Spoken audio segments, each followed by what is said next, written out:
That wasn't a movie. That was recorded by professional hunters deep in the backwoods. They went looking for a prize buck. They found a crime scene.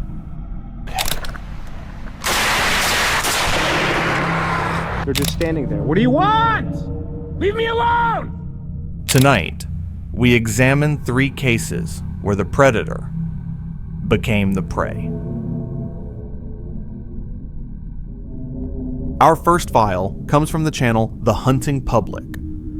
These are not amateurs. Nick and Ted are seasoned experts who know every sound of the forest. They are miles from the nearest paved road. The isolation is supposed to be their advantage, but at the timestamp you see on screen, the atmosphere shifts. Alright, so me and Ted are set up. We ended up getting almost a mile and a half back in here. We're walking this ridgetop like we were talking about. It ended up being 3 super fresh scrapes. They're just like completely pawed down. No leaves sitting on them or nothing. So we jumped up in a tree. Pretty dang high up in a tree. Yeah. Real high. And we're actually like directly above one of the scrapes. But it's super tight in here. I mean, any shot's gonna be close at all. I mean, 20 and in, 25 and in maybe. But we feel good about it. So, been a sign we found all week.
A gunshot.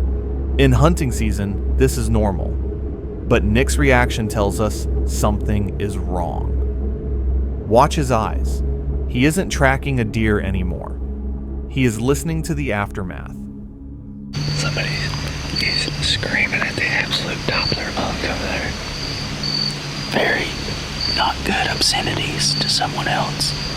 Right before that last gunshot, it sounded like a truck revving up or something, like in gravel, throwing gravel or something. Yeah. And then that gunshot was like, that one sounded like a rifle. That last one, all the other ones sounded like a handgun. That last one, like,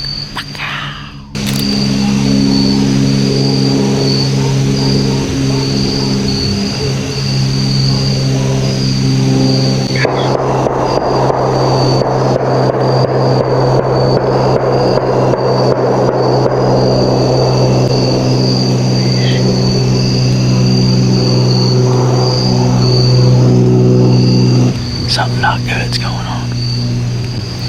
Imagine if we would have ended up warping them on it, how close we would be to that. We might have been able to see it. That's terrifying. That is wicked. Well, hopefully nobody got shot, but sure sounded like somebody did. Sounds like somebody might have got killed over there. You are hearing pure terror. Someone is screaming for their life, echoing through the valley. Nick and Ted are armed with bows. They are lethal at close range, but helpless against what sounds like a firearm execution happening just out of sight. Your vehicle. Yeah.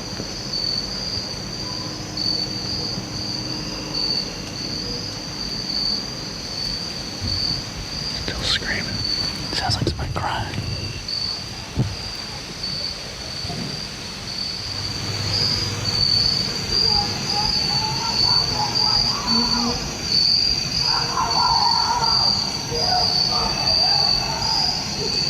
He's saying somebody else.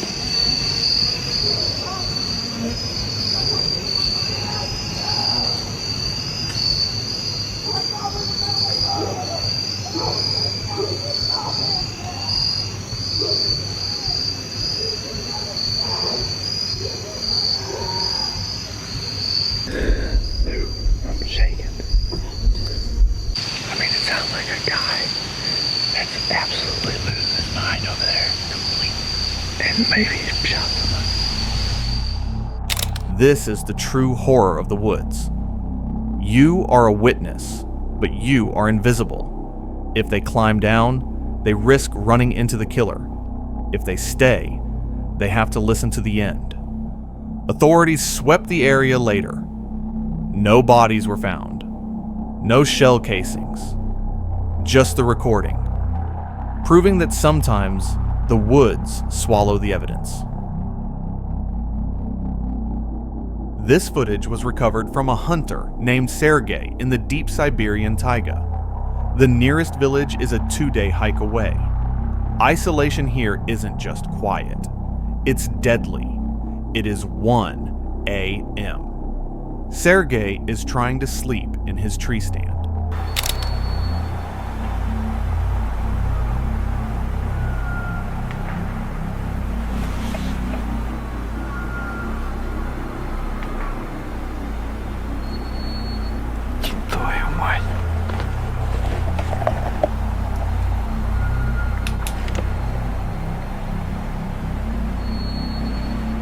That is the sound of metal hitting wood. Heavy, rhythmic, deliberate. There are no machines here, no trains, no industry. Sergei calls out, trying to identify the intruder. The knocking stops when he speaks, and starts again when he is quiet. This implies intelligence. It implies mockery.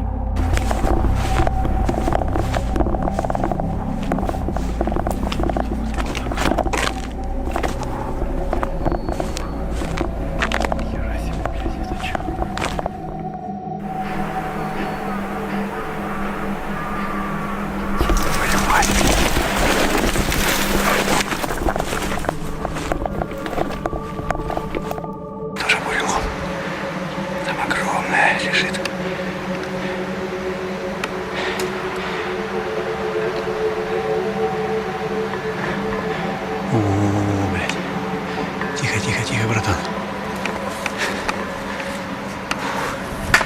Запыхался нахуй. Тихо.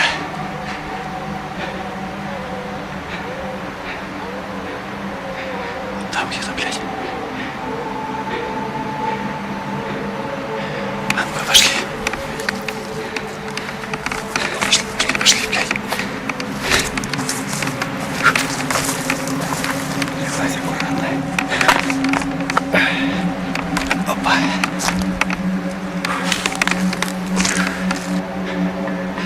Опять нахуй.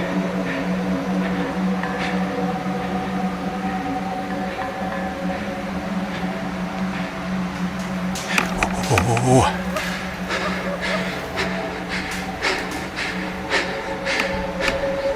Ты чё, блядь?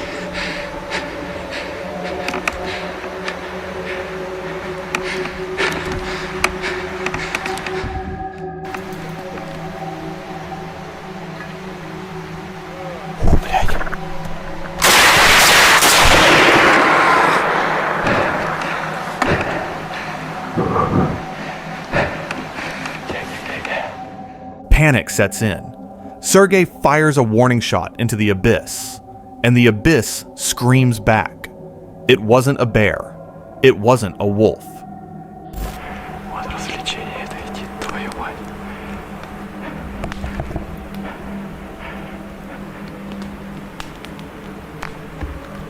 Ну-ка, давай-ка туда.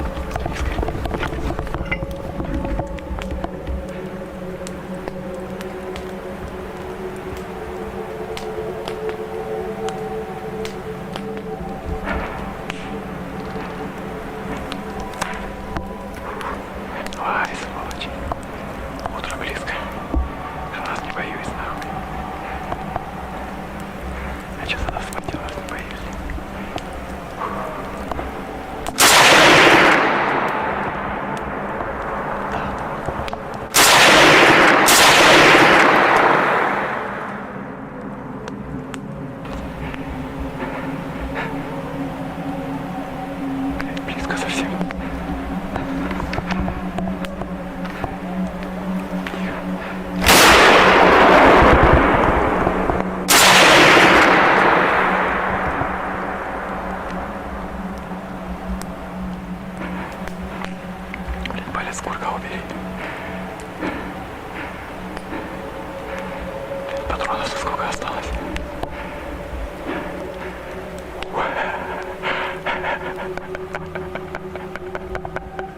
He survived the night, but he never returned to that sector of the taiga.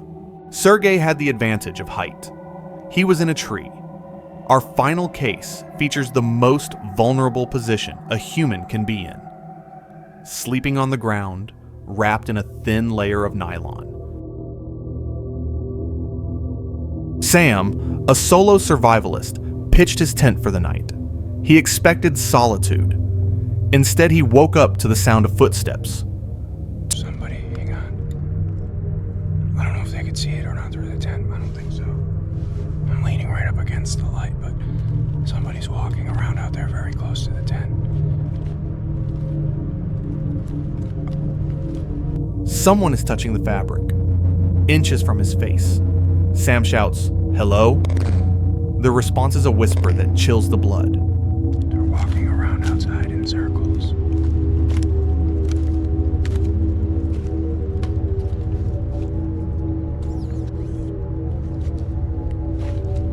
Hello? Hello? Alright, I don't like this. Hello? Hello? They're touching my tent. Hello? Hello? Alright, I'm getting out of here. Hello? Hello? I don't know what this is, but we're getting out of here. Hang on. Hello? Okay, they're walking away now. What do you want? What do you want? I have a knife. Where's my knife?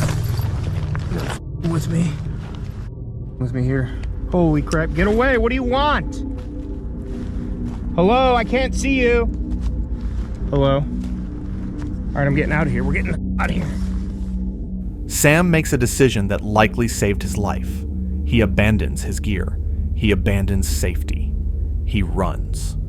Collapsed my tent on me. I don't know which way they went. I think they went this way. I see you. Get away!